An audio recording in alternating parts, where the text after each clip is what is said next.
ఆటగదరా శివ ఆటగదరా శివ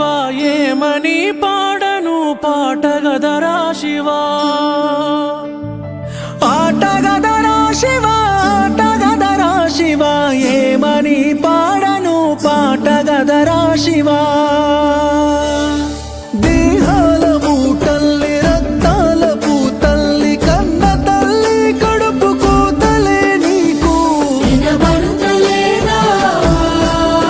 నీకు కనబడుతలేదా వినబడుతలేదా నీకు కనబడుతలేదా